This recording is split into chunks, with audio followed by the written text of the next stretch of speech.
귀한 찬양 감사합니다. 주 안에서 늘 평안하시는 우리 모든 성도 되어지기를 주님의 이름으로 소망하고 축복합니다.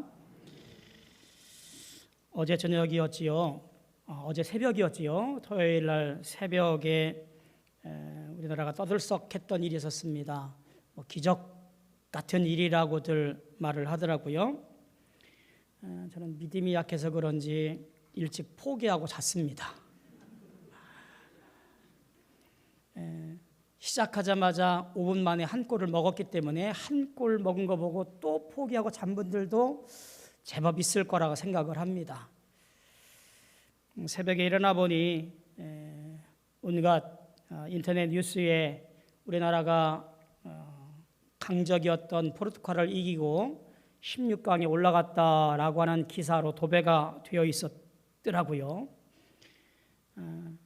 한 통계 사이트에 보니까 우리나라가 16강에 올라갈 확률은 9%이더라고요. 같은 조를 보니까 포르투갈은 99% 16강에 올라갈 것이다 라고 해 있고요. 우루과이는 49%, 가나는 42%, 우리나라는 9%.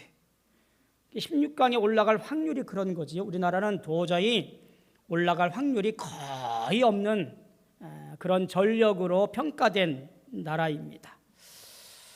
16강에 올라가면야 다 좋겠지만 우리의 한계를 인정하는 것도 나쁘지 않겠나 싶기도 하고, 포르투갈을 이긴다라고 하는 것은 불가능하다고 생각했기에 저는 일찍 포기하고 잠을 택했습니다.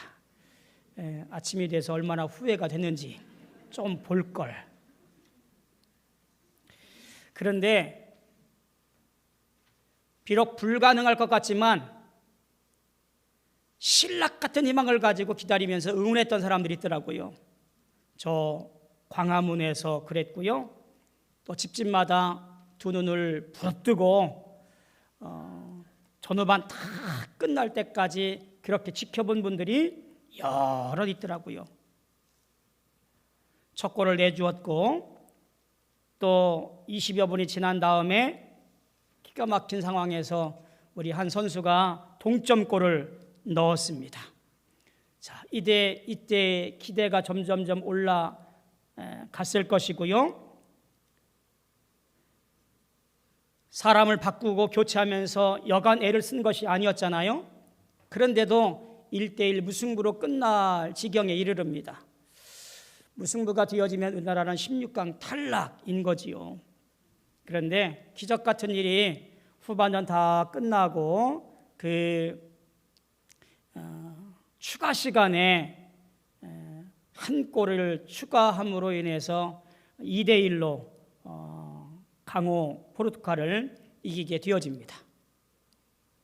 그것으로 끝나는 것이 아니라 저 가나와 우루과이전의 결과를 또 봐야 되는데, 우루과이가 가나를 이겨야 되는 거예요.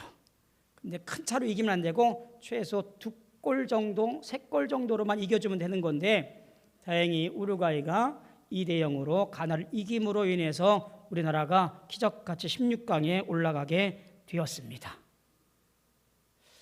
별로 안 봐온 것인가 봐요. 12년 만에 우리나라가 월드컵 16강에 올라갔다라고 합니다. 제가 생각할 때 굳건히 믿고 응원했던 여러분들에게 경의를 표합니다. 저 같은 믿음 없는 사람 말고 믿고 기다린 분들 참 대단한 분들이에요. 절대로 이길 수 없다고 생각하는 속에서도 당당히 기다릴 수 있는 이유가 무엇일까요? 이렇게 물어보니까 공은 둥글잖아요.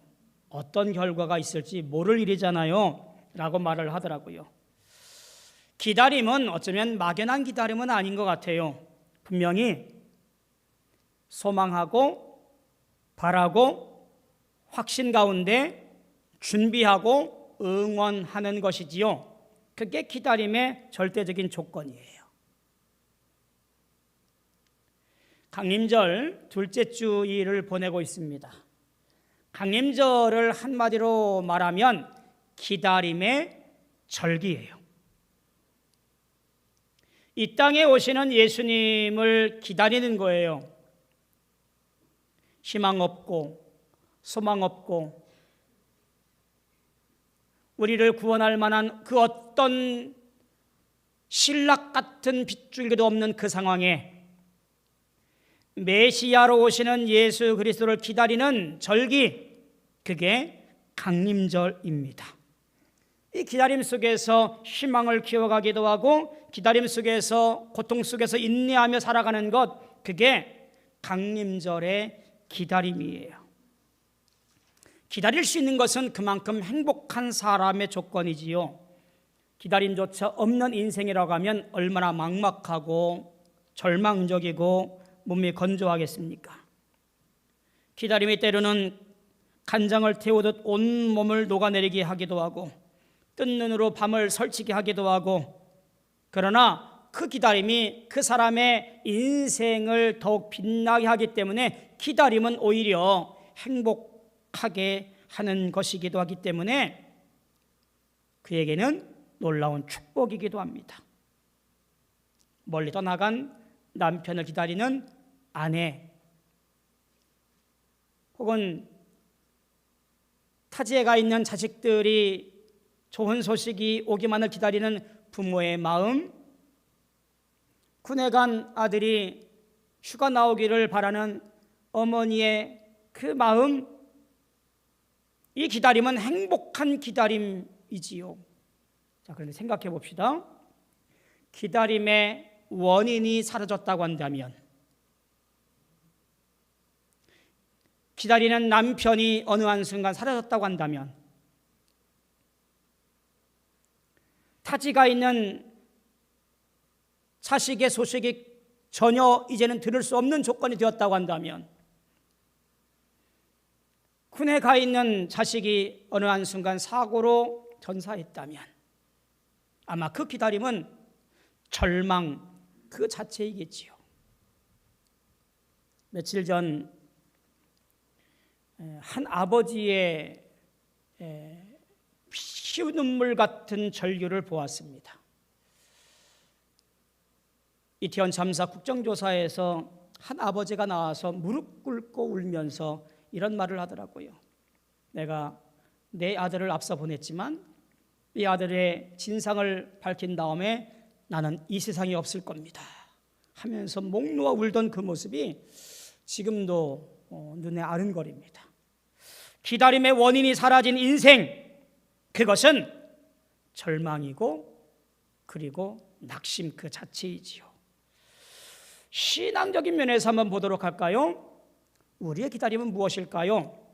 원인, 기다림의 원천이 사라진 것이 아니라 우리의 기다림은 주님이 이 땅에 오시는 것을 기다리는 소망과 희망과 기쁨의 잔치입니다. 그래서 우리는 이 기다림을 은혜라고 부르는 거예요. 이 강림절기에 우리가 가져야 할 가장 중요한 마음은 기다림의 은혜를 기억하고 기다림의 은혜를 생각하고 기다림의 은혜를 누리는 것이 이 강림절기의 대단히 중요한 내용입니다. 내 기다림의 원인이 예수 그리스도로 말미암아 내게 평안이 찾아오고 예수 그리스도로 말미암아 우리에게 구원이 임하는 것을 기다리면서 기대하면서 오늘도 희망과 소망 중에 살아가는 거예요. 그것이 바로 신앙인의 기다림이에요. 신앙인의 기다림이라고 하는 것은 고난 중에서라도 기다리는 것을 말하는 겁니다. 이스라엘 민족을 말한다고 한다면 이들은 기다림의 산 표준이 되는 민족입니다. 저들은 구원의 샘플로 부름받은 선택받은 민족이었지요. 그런데 이들은 그 기다림의 순간에 얼마나 많은 고통과 절망과 부서짐과 깨어짐과 흩어짐이 있었는지 몰라요. 놀라웠게도 그런 고난과 고통 속에서도 그들은 예언자가 말한 메시아를 기다리면서 그 모든 것들을 견디며 이기며 끝까지 참아냅니다. 저들이 남유다가 망하고 다 깨어진 다음에 저 이방 땅 바벨론으로 포로로 잡혀갔습니다. 그는 그발강가에서 울음을 그치지 못하며 저 예루살렘 성을 바라보면서 이렇게 하소연했습니다. 하나님이 우리를 버리셨는가 보다. 혹 하나님이 죽으셨는가? 어떻게 이방 신에게 질 수 있는가? 혹 우리들의 조상들이 죄값으로 우리가 이런 고통을 받는가? 이렇게 하소연하면서 울부짖었습니다. 낙심하게 되었고 이제 고향 땅으로 돌아가는 것은 가히 기적 같은 일이 아니고서야 불가능한 것이 되었습니다.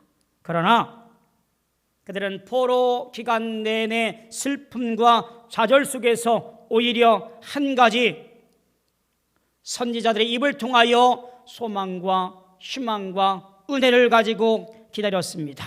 그리고 그 기다림 속에서 메시아로 오실 그분을 대망하며 하루하루 버티며 살아갑니다.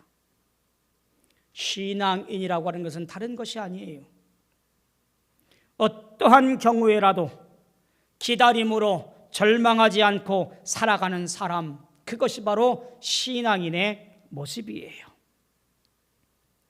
헛된 기다림이 아닙니다. 바울은 말하지요.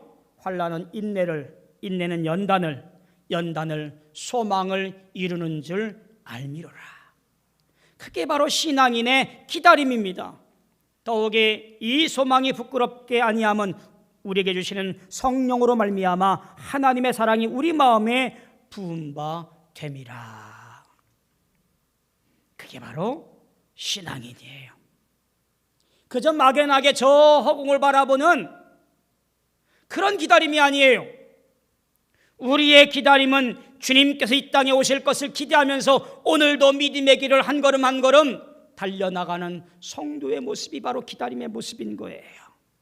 오늘 내게 주어진 삶을 충실히 살아가며 주의 은혜를 사모하고 주의 날이 이룰 것을 기대하면서 오늘도 믿음의 길을 걸어가는 것이 신앙인의 기다림이고 그 기다림의 은혜를 누리는 성도의 모습이라는 이야기지요. 사랑하는 성도 여러분, 이 땅에 오실 주님을 기대하면서 오늘도 어떠한 상황이 있든지 간에 이겨내시고 승리하시는 우리 모든 성도 되어지기를 축복합니다. 두 번째, 신앙인은 그 기다림 속에서 고통과 혹은 새로운 날의 의미를 되새겨 보는 사람입니다. 자, 오늘 말씀 보니까 내 고초와 재난 곧 쑥과 담즙을 기억하소서. 내 마음이 그것을 기억하고 내가 낙심이 되오나 이것을 내가 내 마음에 담아두었더니 그것이 오히려 나의 소망이 되었사오문 이라고 고백을 합니다.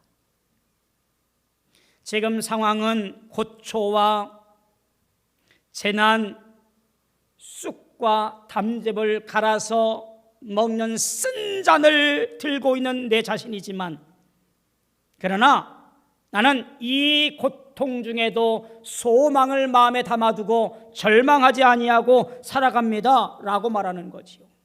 즉 깨달음의 은혜를 얘기하는 거예요. 모든 것이 다 무너지고 모든 것이 다 떠나가고 모든 것이 다 나를 괴롭게 한다 하지만 결코 이 상황 속에서 절망하지 아니하고 주님께서 나를 향하신 귀한 뜻이 무엇인가를 발견하고자 애쓰는 것이지요. 사실 우리는 기다림이라고 하는 것이 굉장히 힘든 일입니다. 지쳐버릴 수가 있지요. 어떤 경우는 실패하기도 하고 어떤 경우는 낙방하기도 하고 어떤 경우는 헤어지기도 하고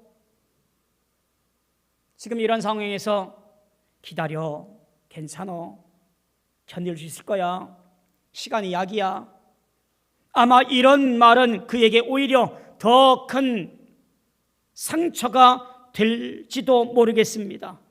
그것이 고통이고 다시 한번 죽이는 사건일 수도 있겠습니다. 그래서 오늘날 기다림에 지쳐 많은 사람들이 술 취하는 사회, 술 권하는 사회, 낙심해서 인생을 포기하는 경우가 한두 군데 이루어지는 일이 아니지요. 신앙 없이 기다림으로 버티기란 거의 불가능합니다. 그런데 여러분 잘 아셔야 돼요. 신앙을 가진 사람이라고 한다면 가장 견디기 어려울 때, 가장 힘들고 어려울 때 우리는 십자가 바라보는 사람이어야 돼요. 내 인생의 쓴잔을 먹고 있을 때 나를 위해 죽으신 예수 그리스도를 생각하고 바라보는 성도가 되어져야 돼요. 우리는 탕자의 둘째 아들의 자기 발견, 이것을 생각해 볼 필요가 있겠지요. 왜 내가 이런 지경에 이르렀는가? 왜 내가 이런 비참한 일을 겪고 있는가? 둘째 아들 탕자는 생각해 보게 되어지는 거예요. 내 고통의 의미를 되새겨보는 거지요. 내가 왜 이 지경에 이르러서 돼지 구정물통에 손을 담그고 그것을 빼앗아 먹으려고 하는가? 내 아버지 집에는 품꾼도 많고 먹을 걸도 풍성해서 배고를 일은 없는데 내가 왜 여기서 고생하나? 그런 깨닫는 순간 그 자리에서 벌떡 일어나 아버지께로 달려가게 되어지지요. 여러분, 이것이 신앙이에요. 삶의 연속 속에서 깨닫고 박차고 일어나 주님께로 향해 가는 거예요. 내 인생 그렇지 뭐. 포기하고 낙심하고 나 몰라라 살아가는 것이 아니라 주의 은혜를 깨달아 알아 주님께로 향해 가는 인생, 그것이 신앙인의 자기 발견입니다. 혹여 여러분의 인생 가운데 낙심할 일이 있고 어려움이 있고 건강에 문제가 있다 할지라도 절대로 실망하거나 주저앉지 마시고 오히려 주의 은혜를 기억하며 믿음을 통해서 기다릴 줄 아는 귀한 성도 되어지기를 축복합니다. 세 번째, 신앙인은 기다림 속에서 오히려 하나님의 뜻과 섭리를 알아가는 사람입니다. 20절부터 22절에 보니까 내 마음이 그것을 기억하고 내가 낙심이 되오나 이것을 내가 내 마음에 담아두었더니 오히려 나의 소망이 되었사옴은 여호와의 인자와 긍휼이 무궁하심으로 우리가 진멸되지 아니함이니이다. 바로 이 사실을 깨달아 알게 되었다라는 이야기예요. 고통과 역경 속에서 우리 마음 깊이 생각해 보면 오히려 그것이 새로운 소망의 문이 열려지게는 놀라운 축복의 과정이었다라는 이야기입니다. 그러기에 절망은 소망의 문을 두드리는 놀라운 노크가 되어지는 것이란 얘기입니다. 인간적인 모든 가능성에서 부유하게 살기에 그저 눈이 가려졌는지도 모를 일입니다. 물질에 가느니 오히려 내 육신의 욕망을 버려버리게 되어지고 하나님의 은혜를 깨닫게 되어지는 경우가 될 수도 있습니다. 내 육신의 허약함으로 말미암아 주님을 더욱더 고대하는 모습이 될 수도 있습니다. 고통 중에서 낮아지고 그 삶의 쓴잔에서 겸손해지고 병상에서 하나님을 더욱더 기대하고 바라보게 되어지고 확신과 소망 가운데 믿음을 견고히 하게 되어지는 은혜가 오히려 그 삶 속에서 생겨나게 되어진다라는 이야기지요. 여기에 바로 기다림의 은혜가 무엇인지를 깨닫게 되어지는 거예요. 이것들이 아침마다 새로우니 주의 성실하심이 크시도소이다. 주님, 아침마다 주의 은혜가 새로우니 처음부터 끝까지 변함없이 나를 살피시는 주님의 은혜가 너무 크고 크도소이다 라고 지금 노래하고 있는 거예요. 과거에 몰랐던 하나님의 섭리와 뜻이 깨닫게 되어지니 주님, 자고 깨어나니 새로워지고 자고 일어나니 또 새로워지고 이게 바로 하나님의 은혜이더군요 라고 말하고 있는 거예요. 비록 내 인생은 쓱과 탐즙으로 쓴 잔을 마시고 있지만 오히려 이것을 가지고 내가 은혜를 따라서 살아가게 되어지니, 내게 감사와 찬송과 소망이 넘치게 되어지니 이것이 바로 은혜입니다라고 고백하게 되었다라는 말이에요. 우리 인생 가운데 인생의 고초와 재난과 쑥과 담즙의 쓴잔을 들고 있는 분이라고 한다면 낙심하지 마십시오. 주님 바라봐야 할 때입니다. 주님 생각해야 할 때입니다. 왜 주님께서 십자가에 못 박혀 죽으셨고 그 보혈의 피가 누구 때문에 흘렸는가라고 하는 것을 내 중심에서 생각해 봐야 할 때가 바로 쓴 잔을 들고 있을 때예요.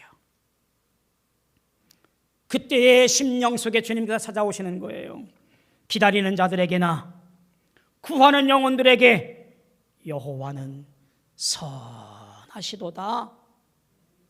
그것이 여러분의 고백이 되어지기를 축복합니다. 기다림이 아픔이 아니라 오히려 축복인 것을 기억하면서 은혜 안에 거하게 되어지기를 축복합니다.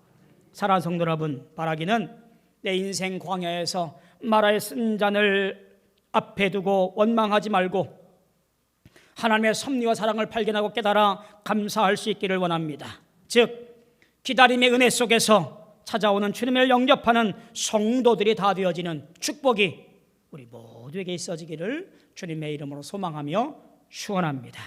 기도하겠습니다. 고마우신 아버지 하나님, 주님의 은혜 감사합니다.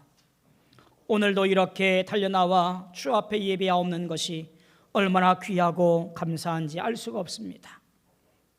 기다림의 은혜 속에 살고 있는 저희들, 늘 주 안에서 어떠한 일을 겪는다 할지라도 주님의 은혜를 기다리며 매일같이 견디며 승리하며 주의 은혜를 깨달아 알게 하는 축복도 나리워 주시옵소서. 순간순간마다 주님과 함께 동행하여 복된 길을 걸어가는 놀라운 인생의 주인공들이 되어지게 역사하여 주시옵소서. 예수님의 이름으로 간절히 기도하옵나이다. 아멘.